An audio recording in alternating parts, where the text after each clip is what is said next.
Ambassador Munir Akram, Permanent Representative of Pakistan to the United Nations, welcome to Al Arabiya, sir. Thank you, man. I'd like to start by discussing Islamophobia. You passed a resolution on the 15th of March. Pakistan drafted it, took the lead, and it passed. This week, you met with the Secretary General within a core group from the OIC, about 10 ambassadors, to discuss how to operationalize this resolution from the GA. Can you give us an idea of what was discussed, please? As you know, the resolution that was adopted by the General Assembly asked the Secretary General to appoint a special envoy Yes. on Islamophobia, or to combat Islamophobia. And we have requested the Secretary General to do so as early as possible. Secondly, we asked that there should be enough budgetary support for the Office of the Special Envoy on Islamophobia so that he's able to take actions in a concrete and material way. And thirdly, we asked the Secretary General to work with us in order to prepare a plan of action to combat Islamophobia. The resolution itself had mentioned legislative measures that should be taken by certain countries where there are manifestations of Islamophobia, such as burning of the Holy Quran, that these acts should be delegitimized, should be made illegal, and there should be some legal assistance for victims of Islamophobia, and there should be a greater effort to familiarize the people around the world of the many manifestations of Islamophobia. So this is, we feel, the core of the plan of action that the Secretary General accepted all our requests to appoint the Special Envoy, to support the Special Envoy's office with adequate budgetary allocations, and also to work to develop a plan of action in consultation with the OIC countries. I would like to say here and take the opportunity of me sitting with you to say congratulations for being selected by the General Assembly to represent Asia at the Security Council starting the 1st of January 2025. Of course, Pakistan was elected along with Denmark, Panama, Greece, Somalia as well.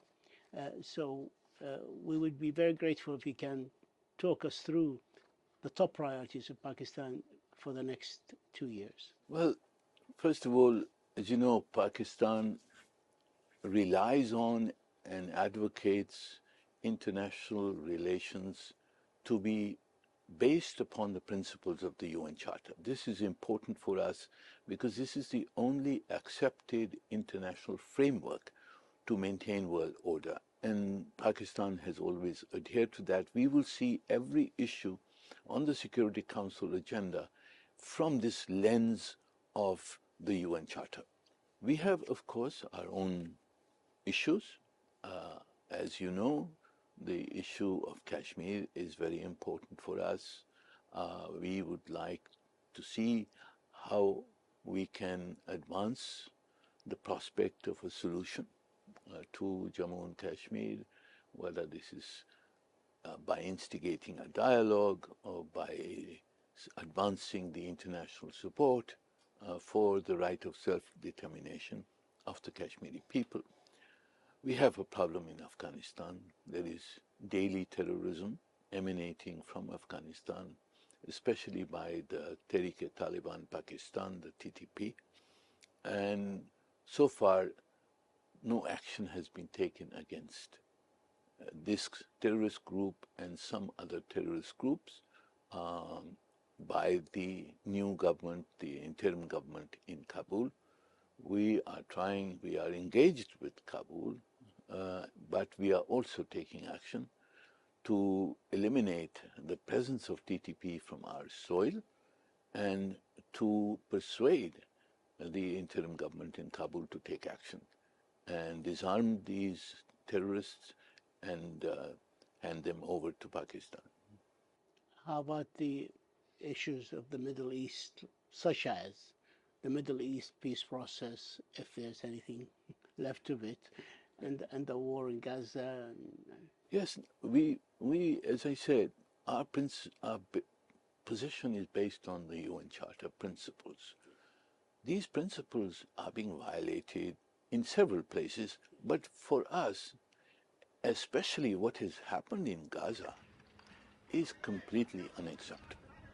It is a most blatant violation of international humanitarian law. War crimes have been committed, crimes against humanity, and the International Court has itself said this is plausible genocide. In my view, it is genocide, but this is what the words of the ICJ's words. It's plausible genocide. And yet we are still not able to stop Prime Minister Netanyahu from continuing this genocidal war. And it is obviously a stark failure of the Security Council as such. So, of course, as a Muslim country, as an OIC country, Palestine is the cause on the basis of which the OIC was created. And therefore, this will be, of course, without saying. So you feel that being a member of the OIC, and Somalia as well, which will join the council with you from the 1st of January, put extra responsibilities on your shoulder to represent the Muslim world issues? Certainly. No, as you know, we have been advocating the Palestine cause with or without membership of the Security Council. But I suspect that the issue will come up repeatedly in the Security Council, given the situation we are facing, and Pakistan will continue to take the position we have taken with regard to justice for Palestine, justice for the Palestinian people. United Nations UNMOGIP, which is the United Nations Military Observer Group in India and Pakistan, and it was established since 1949. You lately met on the 13th of this month with the commander of the force in your office and discussed the performance of the monitoring group and the issues surrounding it. Can you brief us briefly about your concern? If there are any concerns about the performance of the group, if India is cooperating, ensuring that the observer group does its job? As you know, the United Nations Military Observer Group for India and Pakistan was stationed in the light of the ceasefire which was reached in 1948. So they have been there for a long time. We believe that given the length of the line of control between India and Indian-held Kashmir, Pakistan-administered Kashmir, it's a long line. It requires a full strength of observers. And so far, the UNMOGIP only deploys about 44 observers along to monitor this whole line. Hardly enough. Absolutely. So we would like it strengthened, and we would like this to be strengthened. Secondly, the UNMOGIP faces obstruction from the Indian side in terms of not releasing visas, in terms of charging them rent, which should for a UN force, which is there by Security Council authority, by trying to cut the budgets of the UNMOGIP, in closing the crossing, the most direct crossing for UNMOGIP between our side of Kashmir and the other side of Kashmir is a route near Sialkot, which they have closed, and now the UNMOGIP has to travel all the way through the Lahore-Wagah border and then back again, which is about 10 times longer than the direct route that is available, but they have obstructed that. So all kinds of obstructions because they don't want Unmogip. Unmogip's presence there is a physical indication that Jammu and Kashmir is a disputed territory, and that is what they want to finish. Talking about India, Prime Minister Modi was sworn in on the 9th of June for a third term as a Prime Minister of India. And of course, both India and Pakistan are nuclear powers, neighbors, and you have a very sharp differences, especially with regard to Kashmir. And there's a threat of hostilities breaking between these two nuclear powers. Do you think Prime Minister Modi in his third term would be open to give peace a chance for peace talks between the two countries? Is he more likely to do so? Well, I think it's too early to say what the posture of the third Modi government will be towards Pakistan.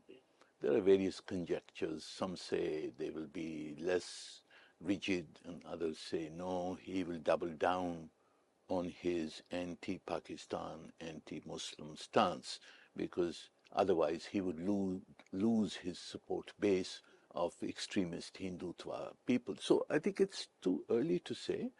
As far as Pakistan is concerned, we are ready for dialogue. We think that problems can only be resolved through dialogue, but this dialogue has to, first of all, be on the basis of sovereign equality between the two states. We will not accept inferior status in dealing with India. We will deal with it as a sovereign equal state. And secondly, the dialogue has to be about the problem, not about peripheral issues. So we have to find ways to discuss Kashmir, to find some ways to have some form of peaceful resolution for Jammu and Kashmir. And as soon as India is ready to deal with us, You're open. we are open. Ambassador Munir Akram, it's always a pleasure to have you, sir, and we thank you for this interview and for your insights. And we wish you the very, very best of luck in the 1st of January through your membership of the Security Council and beyond. Thank you, sir. Thank you. Always an honor. Thank you, sir.